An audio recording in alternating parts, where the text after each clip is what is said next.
You know what I'm gonna say? Doesn't this all seem familiar? No. Hold on. What happened in September of 2016? Emails. Yeah. What happened with a laptop in September of 2016? Good point. Anthony Weiner. FBI. Yeah. FBI and Anthony Weiner. And what images did they find on his laptop?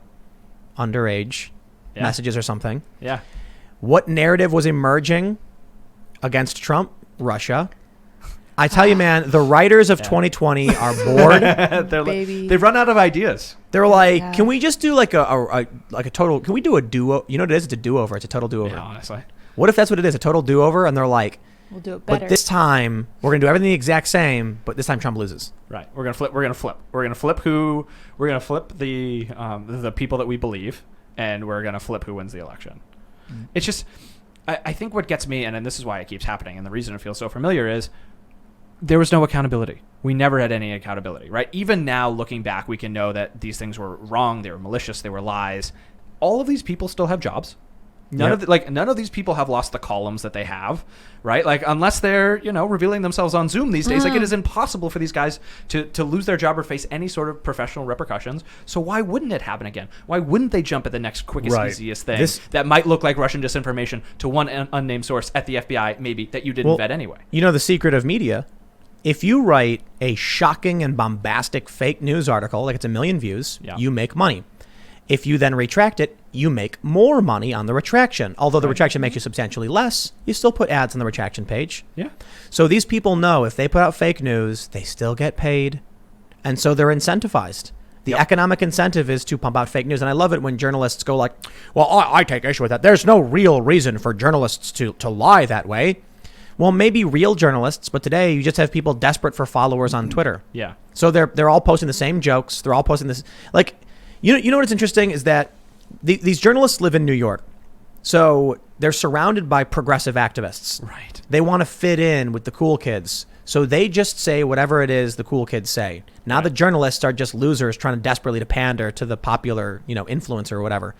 Journalists should not try to be influencers. Yes. But they're trying to be.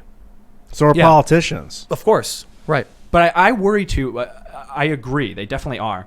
But this to me also gets back a little bit to the emails thing, where when Dems, like when Adam Schiff and Chris Murphy get up there and say, oh, this is Russian disinformation, there's a part of me that's like, okay, like they're political hacks. This is what's going to happen. I think it's a lot worse. And once upon a time, I think we all held a much higher bar for journalists and reporters to do that. It's one thing when you've got a lefty politician who runs in and says, I want to fit in with the cool progressive kids at that trendy bar in Brooklyn. And it's another when you have someone whose sole occupation it is to bring you something that should be a good approximation of the truth, right? The first rough draft of history is what's in the hands of the media. And so when they're the ones who are crafting that narrative and they're chasing the like retweet if you agree types of retweets for progressives, it ends up, it's so much more corrosive, I think, to our body politic when they do that, because the power and the influence that they have to be able to pull in other people who aren't necessarily partisans is a lot more dramatic. And so to me, someone like Yamiche is way more dangerous and damaging. Yamiche Alcindor? Yeah. Yamiche Alcindor. Explain. Oh, sorry. Yeah, Yamiche Alcindor. She's I think she's the chief DC correspondent for NPR, who is someone who gets paid an enormous amount of money to be very popular on Twitter and to largely be indistinguishable from any progressive activist who you could imagine. But what happens is when you have people who are progressive activists who are masquerading as someone who is meant to bring you the truth, I think that corrosive influence is way, way more difficult to the rest of us than a Democrat doing it. I just want everybody to realize for 2 seconds. Ask yourself, how much money do you make doing your job? Now I want you to go to glassdoor.com and look up writer at BuzzFeed and Vox and Vice. Suppressing. And then when your blood boils, channel that energy into a pot of tea and boil that water and pour yourself a nice glass and sit back and relax and just realize what this world really is. Yeah, do it tomorrow morning, actually. Don't do it before bed. You'll get really wound up. I agree that journalism's doing that is nasty, but I hate lying under oath. When politicians lie under oath, or people in our government lie under oath, like James Clapper saying that they were not wittingly spying on the U.S. People. Oh, totally. Yeah. And they let him off, and he hasn't been punished for lying under oath for committing perjury. No justice. That's the justice system in the United States. So if we're not adhering to the justice system, that's fair. Yeah. They're going to keep breaking the law. Yeah. Bro, it's a big club, and you ain't in it. I think I am these people are allowed to break the law. You're not. Let me in. What do you mean? Why are they allowed to break the law? Because it's a big club and you ain't in it, I buddy. mean, that's just a mockery of the system. Of course. But they're above the law. So we have the best system, even though it's terrible. We have problems because for too long, the American people have went, "Derp, I'm just going to click Dear R and walk away and not have any idea who I'm voting for. And you end up with 30-year Pelosi and 30-year Schumer and 47-year Biden, and they don't care about you. George Carlin, man, that's the guy I grew up listening to. They don't care about you. They're millionaire cocksuckers who don't care about you. That's what he said. Yeah. And he's right. And like they don't. CIA people, 40 years. How long has Brennan been in the... Ever. And that's the thing too. Like, even if you want to look at it, and like the people who go into politics for the right reason or whatever, which, to be clear, very, very few I would imagine do this. Like, on the whole, as someone who lives in Rand DC, Paul. Yeah, exactly. It's like the only guy. As someone who lives in DC, it it does seem like there's a certain a set of personality characteristics that tends to draw someone to politics, and most of them aren't good things. But even if you want to take with the best of intentions for a lot of these people, year 1, year 2, fine. 30 years in, 40 years in, you've got a new book you've got to write every year that will make you a couple $100,000, and you've got TV shows and you've got people to not piss off. And so that's what's happening. And you're right. It's no different, unfortunately, in so many different, the wide and sprawling bureaucracy, be it within intelligence or otherwise. It's the same thing. It's the same people, it's the same jaded sorts of personalities who have been here forever and have no interest in changing or learning a new set of rules. And right now, they're benefiting from all the rules. Yeah. Didn't used to be, was it like that in the beginning? I don't know. I mean, I wasn't around. I assume you guys weren't around 200 years ago. They didn't have term limits, I was. though, back then. Yeah. You were. You were. Definitely, yeah. That's Yeah. right. Vampire. He's So- part Walking human. the earth for 800 years. In 1790, they didn't have term limits ever, right? Congress people could just... Well, this was the beauty of it, right? So They once don't have upon term a limits time, now. No, I know. Once upon a time, it was I think this was back before it was a particularly lucrative career to be in politics, right? And so I think part of the problem is you've got people who there are plenty of people who are lobbyists or otherwise connected to the DC ecosystem who get paid lots and lots of money to be former politicians or to be former staffers or whatever it is. And so once upon a time, it wasn't a particularly sexy or desirable sort of job and occupation to have. It certainly didn't pay the bills. And now it's become something that is a producer of wealth and power and influence. And so the people who are looking for those three things are drawn to it like a moth to the flame. When these people get into Congress, if they lose or they leave, they still retain security, like access to the Hill and stuff like that, making it very, very easy for them to be lobbyists. Yeah. So that's why it was actually AOC and Ted Cruz, I think, both were teaming up on a bill to kind of shut down this politician to lobbyist pipeline. I don't know if they were successful on it, but my respect to both of them for working on that. I think it's AOC is interesting because she is an influencer. Yeah. And I feel like she's using her position to become famous. And I feel like she's personally more interested in fame than she is the office. With that being said, I can definitely give her tremendous praise and credit for working with Ted Cruz on a couple things, notably that one in particular. And I think term limits too was part of it. That sounds right. So I can be critical of somebody, but I definitely want to give respect in that regard. I hope we get to at some point figure out how to stop these. The issue is that they found a way to make money, right, to become wealthy off being in office. And so anything we can do to end that pipeline where you become a politician and then immediately get access to being wealthy, that's a serious problem. We can cut their salaries. But even I don't then, think that's the solution. What the heck? But even if we cut their salaries, salaries, it's only 174 for Congress. Yeah, like it doesn't need to be their full-time job. How many times do they meet a week? Like twice or three times a week, and they could do it remotely. It could be me doing it remotely. There's so much that has to go into. They're supposed to be doing work in their communities, right, helping people, and then representing them to the federal government. Some of these people don't do that, but you got to understand a lot of the rank and file, people in Congress, they do. Yeah. I think it's half of Congress are super wealthy, something like that. Yeah, I mean, I think some of it just depends on how you call super wealthy, right? You have to be fabulously wealthy to run for office these days. That's an enormous expense. You also, if you are a normal person who can't just leave their job for an extended period of time to go have a dalliance with running for office, then it's tough. But yeah, I think you make a good point. I think for a lot of people who tend to get reelected, particularly people in their first, call it 8 to 10 years, they get reelected because the people who they come into contact with see them as actually fighting for their communities. Whether or not that's true, I think there are a lot of people who are good at making it seem like that's the case. And so a lot of the good ones, right, and I do think that there are good ones, are doing that. They're pounding the pavement back home. They're collecting signatures, whatever the hell it is. But there are so many people who don't have to do that. Nancy Pelosi, Mitch McConnell, Right. like the people on our side too, like they don't have to do that. Everyone knows who they are. They don't have to keep working so hard. And so to me, the bigger issue is when you've got someone like a Ted Kennedy who's been in office their entire life and everyone knows who they are and likes who they think they might be, then they can coast and then they can skate. How does Nancy Pelosi keep winning?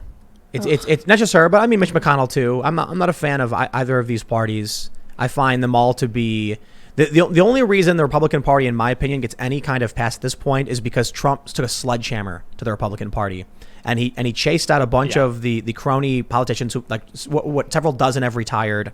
Many others are just like pathetically trying to maintain some kind of semblance of actually caring about the American people. Right.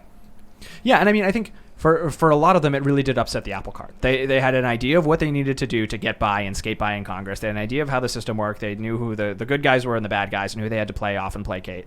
And for so long, it was so easy and so comfortable to be able to do that. And the idea, like, I think one of the things, getting back to your question about, the founding of this country, the idea of a career politician, someone who's going to spend their entire life running for office and holding office and running for office again and holding office again, that didn't exist. You had people who were part-time farmers or part-time whatever, right. and they would come in and they'd take their horse to DC or whatever it was, and then they go back home. And it was a lot easier. And so now you have people who, like, this is their life, this is their lifestyle in a way that's, the system was never designed to do something like this, and it's even more poorly designed today because of the amount of money that's so we need politics. to redesign it. I think term limits are essential. Congressional term limits. Maybe, but the challenge is that in Congress, getting on committees and leading committees requires seniority. So this is all part of the problem. That's fine. You can learn that in 2 months. I think that's an excuse they use. But it's because of the way the hierarchies are ordered, people who are more senior are put on individual committees based on their seniority. Maybe we get rid of it. Yeah, that's the thing. I think if you want to have a system change, there's a lot more tearing down that needs to happen. Rather Definitely, than just term limits. You've really got to, I think, pull back a lot of the layers. Think about something like this: like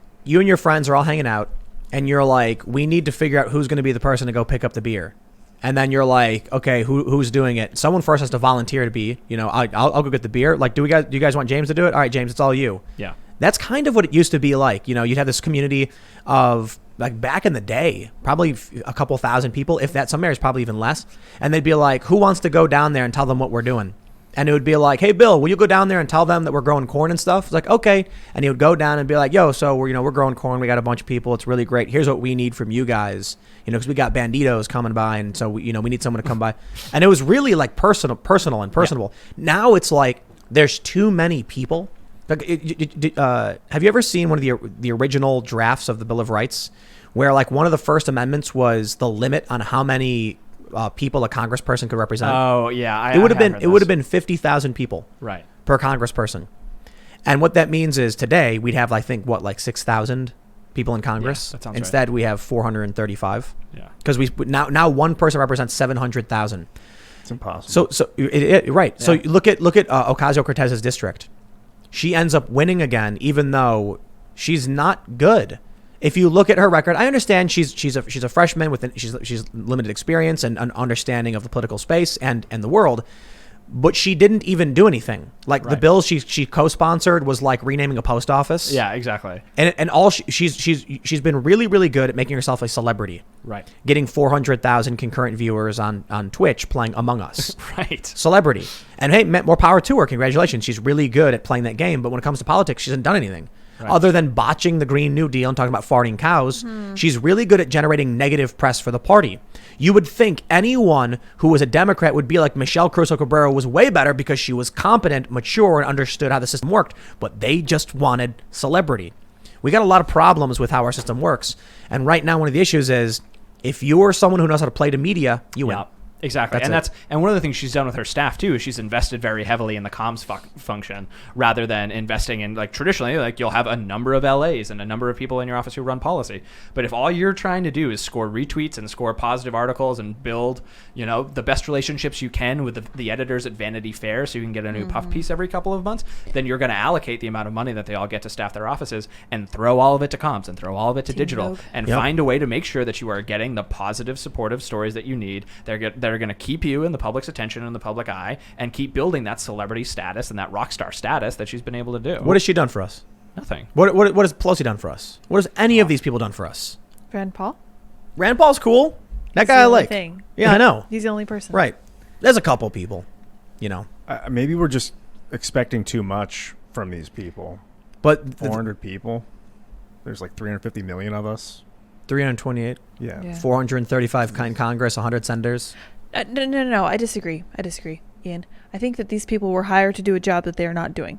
They're failing. I think that they need to be fired. I think we need to start again. And I don't know how to do that. And I think that he's right. I think that Drew is right. I think that we need to come up with a solution to actually fix it. There are many layers that we could go into. We could go into term limits. That's the easiest thing to go off of, but it's definitely not the only thing. So we should look at what it takes to fix this system. I'm not confident term limits solve the problem either. You know why? No, it doesn't. Because that's what I'm saying. What'll happen is you'll have some dude who's like, okay, I'm funding person A for this first run.